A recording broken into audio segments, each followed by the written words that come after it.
thank you, everybody, for coming out to the live podcast of the CONEXPO-CON. And I also want to let everybody know that this is the largest CONEXPO ever. And today, we were graced with a beautiful sunny day.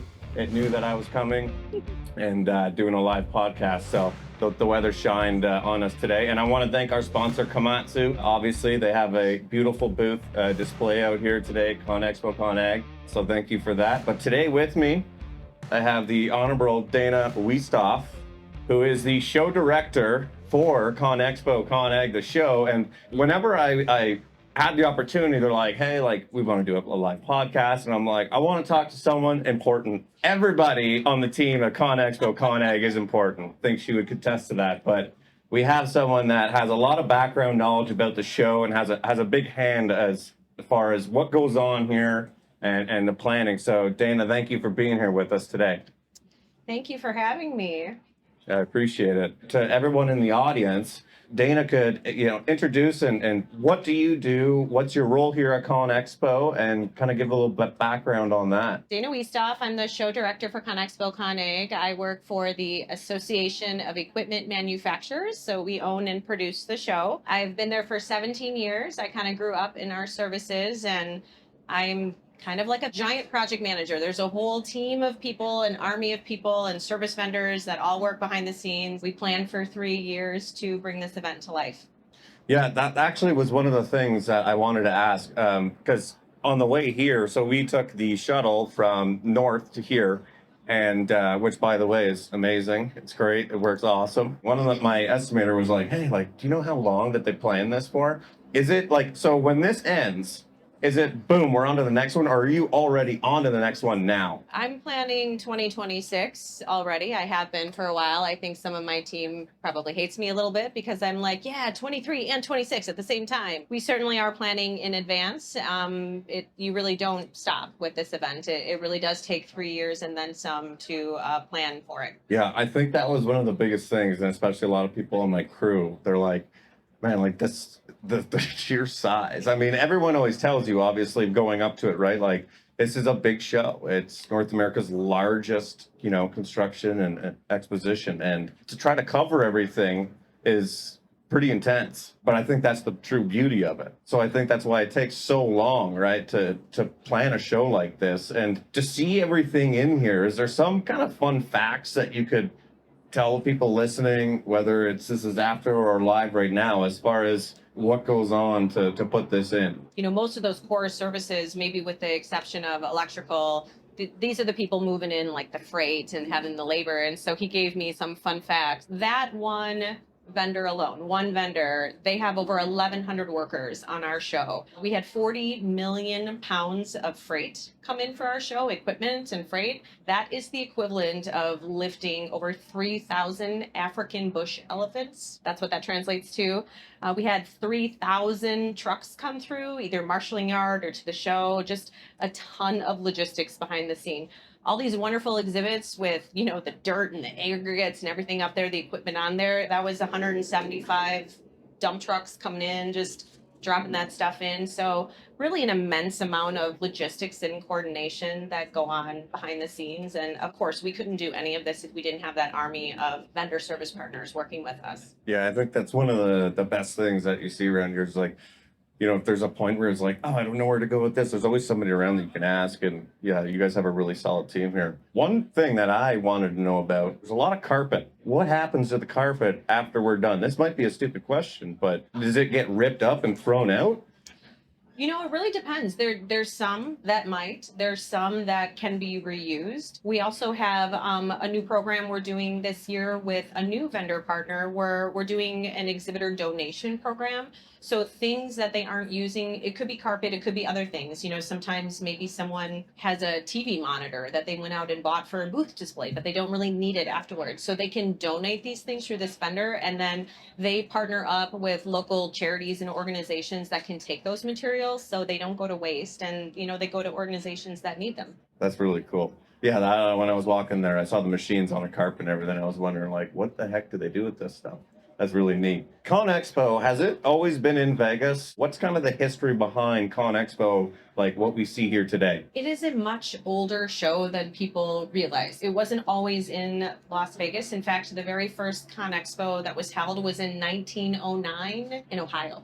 It's a very, very long show. CONEXPO-CON actually were two separate shows. So the two shows came together in 1996 here in Las Vegas. They've been here ever since.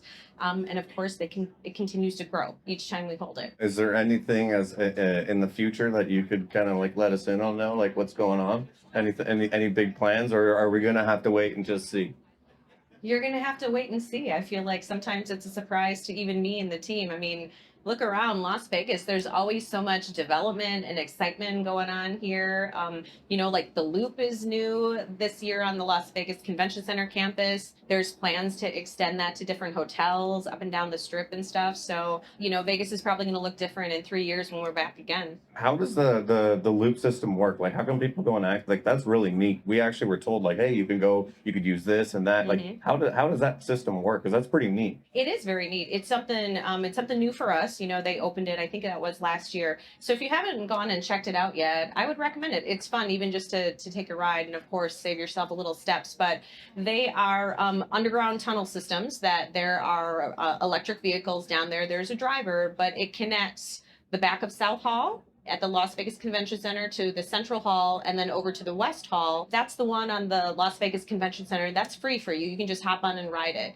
And right now they're expanding that system. They call them connector loops. The only one that they have open is to Resorts World, which is right behind us, that big red and black building back there. So you'll see more of those little connector tunnels come on to the various hotels. I believe the long-term vision is they're going to try to connect that to the airport and stuff as well. So they moved pretty quickly on the development of that loop system underneath the Las Vegas Convention Center. So I expect to see some more of those before we're all back here together again in 2026. Yeah, that's really exciting. Another question I had was just about like leading up to the event, as far as like planning it and your role. Like, what are you kind of specifically looking at as far as, okay, the show's coming up? Like, as show director, what does your role entail? Like, whenever you say I am the show director, what are you kind of doing?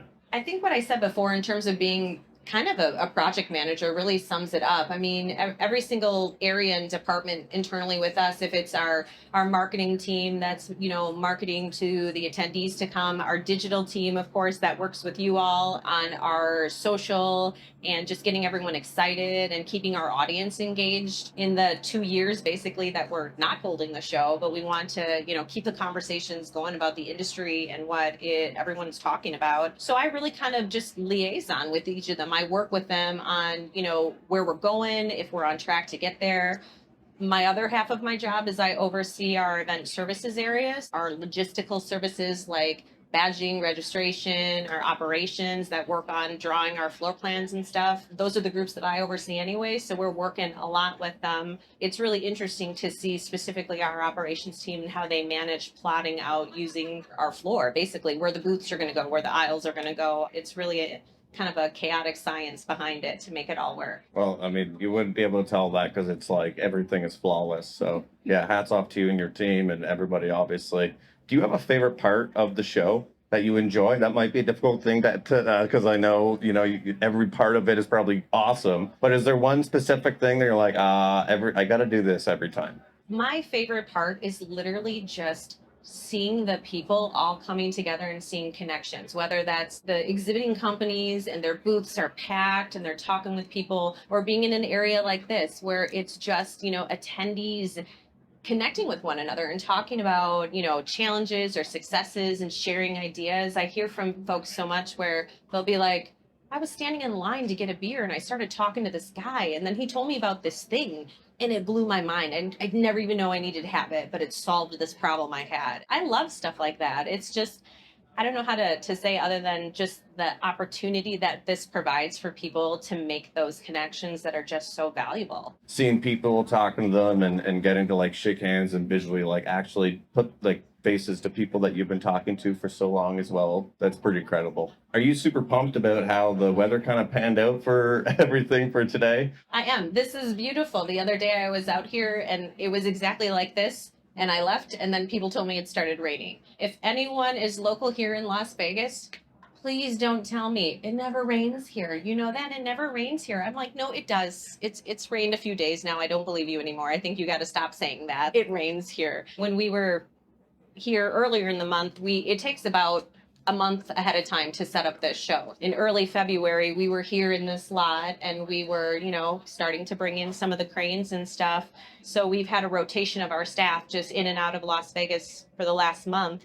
And I was one of those privileged ones that got to come out here. It snowed. I'm from Wisconsin. I legitimately had on my hat, my gloves, my winter coat, and there was crazy snow flurries here. And there wasn't any in Wisconsin as I was talking to my family that day. I just thought it was so crazy, the weather that we've seen. But I'll take this all day. This is wonderful. You just mentioned, a month ago, people, start coming and say, what's the first thing that comes to the show that you're like, okay, this has to come in first? Really, it's the largest exhibits. It's the cranes, the ones right behind me in that corner up there. I mean, those are the ones that take the longest amount of time to set and to build and to go up. So, just like on a construction site, they need a really big laydown area to bring in all of their freight and put it up. So it's definitely a very strategic art that we rely on our general contractor for to help us orchestrate what freight comes in at what point to make sure that, we have a safe environment that we can get all of the exhibits up in the short amount of time that we provide to them. Yeah, and then I guess a whole other part of it would be like the takedown part of it as well, too. I mean, we're nowhere near, there's still so much show left, but okay, the cranes and the machineries out of the halls and the aggregate and this and that, like, what's the cleanup portion like? You'd be surprised how quickly things come down. It takes a long time to build them, not quite as long to tear them down. I mean, most of the Las Vegas Convention Center, most of that, they'll be out within 3 to 5 days. I mean, this lot obviously is going to take a little bit longer, but they move those machines and everything out very fast. The festival grounds is a really unique spot as well, much like everything else here. But the community zone also, that's something that you guys did new this year? It is. This is a brand new area. It's the first time that we've done it. We're super excited to do it this year. And we really did it because you all, as our attendees, had said that you were looking for this. You were looking for a place to just, sit down. We know how big the show is. We know how, tired your feet can get. But really, you just wanted a place to sit down, get your devices charged, kind of recharge yourself a little bit, have a snack or a beverage. And this, to really just have a spot to connect with one another. We worked hard to just grab some different leaders in the industry, some influencers that, people are already following, and listening to them talk about what is relevant right now, what people are talking about, and really just a spot to, like it says, to just gather and build community. Yeah, I could not agree more. It is cool. Like even just right now, looking out and seeing everybody that's in the audience, it's pretty amazing. They're the reason that we're doing all this, right? What I've realized too, as far as like even like working with you guys or just over the years following ConExpo, you guys have really done a really good job of like working with influencers. Where do you see the value working with people online that, have a following or are doing good things in the industry? Where do you kind of see that value and why the kind of, push for that? The name of this area is very fitting when we say community, because that's really what we want to try to build. I mean, obviously, once every 3 years, we're able to physically build it. We build this sort of like little city within the city, and we bring together the construction community, and we want to try to keep that community going in the years and the time that we don't have the shows. Obviously digital is such a great aspect for that, social and other online opportunities where when people can't physically get together, we can connect online. And we want to continue to try to build that community and to keep you all connected as a community. And that's really where we're going with it. That this is just a manifestation of being physically here today. As far as the community zone and what you were just saying is the fact that like, although, when this show is kind of, Saturday and you're wrapping up, it's the ConExpo community is still going to be a community for the next 3 years leading up to the next show, keeping everybody connected and together for those 3 years leading up to it and still working together and being a community for everybody. That's really unique. I think that's really cool because it's not like, okay, we're going to go away for 3 years and then boom, we're here again. You guys are like, no, we want to continue this and carry everybody forward for the next 3 years to keep the interest and keep everybody together. I even hear from attendees how they say, yeah, I've made friends at this event. I met people, I've been friends with them. We reconnect every 3 years at this show. And, we want to help continue to foster that. We want to be able to help provide some platforms or some events or opportunities for them to help those connections continue. Someone that's in your position and in your role, is there anything kind of, I guess this is more of a personal thing. I would like to know, like, what qualities do you think is really important to have a person that's in your role doing what you're doing as far as, planning this big show and having a big team and working together on that? It's the business of live events, and there's a lot of, it's kind of like nights and weekends work. You have to work with a lot of people, you have to travel. I mean, that's not for everyone, but I think that really at the end of the day, really be willing to know how to collaborate, and relationships are incredibly important. Like I said, we have this amazing army of staff internally at AEM, and we work with so many amazing vendor partners that we have to really build a lot of trust with too. This is really an orchestrated event. If one or two things aren't working correctly, you can have things crumble quickly. It's really just kind of trying to make sure that you're staying in front of all of that. Is there a most kind of challenging part of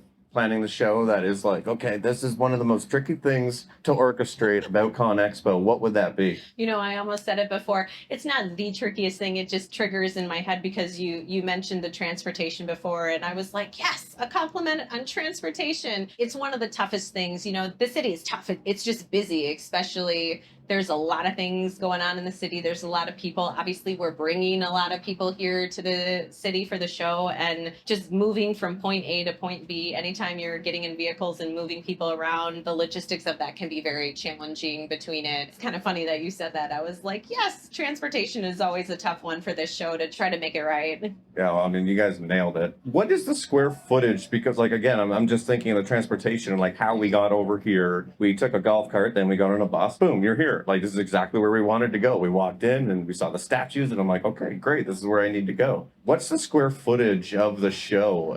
It's massive. For exhibitions, we always talk in the terms of net square feet. So that takes out like the space in the aisles and, spaces like this and stuff. It's talking about just the exhibit booths proper.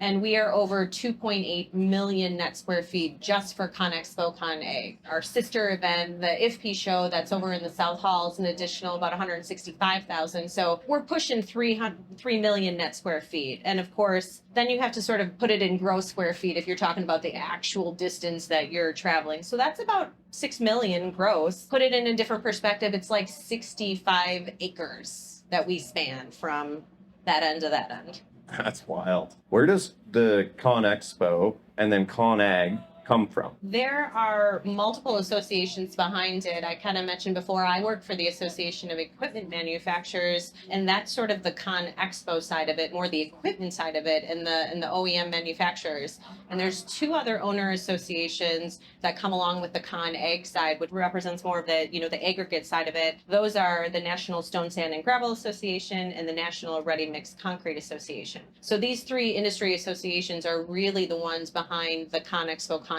together, and that was part of that whole partnership that I mentioned back in 1996, or when those two shows came together. So over the years, and I guess in years to come, have you ever had the opportunity to get in some machinery or operate something maybe, or try some of the simulators out in the halls? The funny thing is I never get a chance to, and I always want to. I mean, during the setup of the show, obviously that stuff isn't kind of ready. They're moving it in. And then during the show, usually it's always so crazy busy that I kind of feel bad. Like, I don't want to take an opportunity away from attendees. So I just watch it. And I'm like, that's cool, but I need to make it happen this time.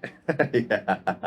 What's your day-to-day at the show? Obviously, you kind of mentioned your role, but when the show is active and on, like, I'm imagine you're a very busy person here. Yes and no. I mean, I don't know, like, if any of you have ever done project management, when it gets to that certain point, you almost sort of wait for problems to happen. You just kind of wait for someone to say, hey, this is going wrong. What should we do? Or we need help with this. I mean, stuff like that. And then, I get to do some fun stuff like this too, where I get to go, talk with people and meet. Otherwise, I'm just kind of walking around. I'm, talking to exhibitors when I have a chance to get into their booth and they're not busy talking to attendees, just to kind of make sure things are going okay. But that's it, just trying to make sure that, we're staying on course and there's no problems and none of my team or any of our vendors needs help. Yeah, and you said a lot of interesting things going on, and like there's so many interesting panels and discussions and education sessions going on. Was that always a part of the show? For me, like you go and you see there's machinery and stuff, but to actually have education sessions or being able to listen to industry professionals, what was the draw for that, or have they always done that at the show? For 2023, we have over 175 different educational sessions that we as the show put together. We work with probably about 10 different industry associations to help, put together that programming of what those different tracks and topics are. And then, of course, there's so much education in the booths, the exhibitors themselves, whether they're demonstrations or they're having discussions. We try to also understand what they're doing so we can help share that information with attendees. Yeah, that's really exciting. And on Friday at 9 a.m., I'm on one as well too. We're kind of talking about branding and marketing, and we obviously touched on, but I just thought it was a really interesting part of the show that you guys have this stuff that people can go to and see and learn so much, because I think that there's so much to learn from shows like this. Pretty incredible what you guys put on here. So I think that you guys deserve a big round of applause for that. Thank you. I will be sure to pass that on to our education team. They work very, very hard on that. Yeah, no, for sure. And I'm excited to see what happens in 2026 as well too. You can probably expect even more sessions. I mean, we're always working, again, kind of what I said before, like basically when this one wraps up, we look at our, hey, what was great, let's keep doing it. What do we need to change or improve? And we just sort of roll right into the process for the next time. Awesome. Well, I appreciate the conversation, and hopefully everyone got a little more insight as far as the facts and what went on at the show and what goes on behind the scenes to put on something this amazing. Thank you very much, Dana, for being here and talking. Thank you. And thank you all for being here. I hope that you guys are enjoying the show. And it's awesome that we get to share this experience with everybody. So thank you guys. Thank you.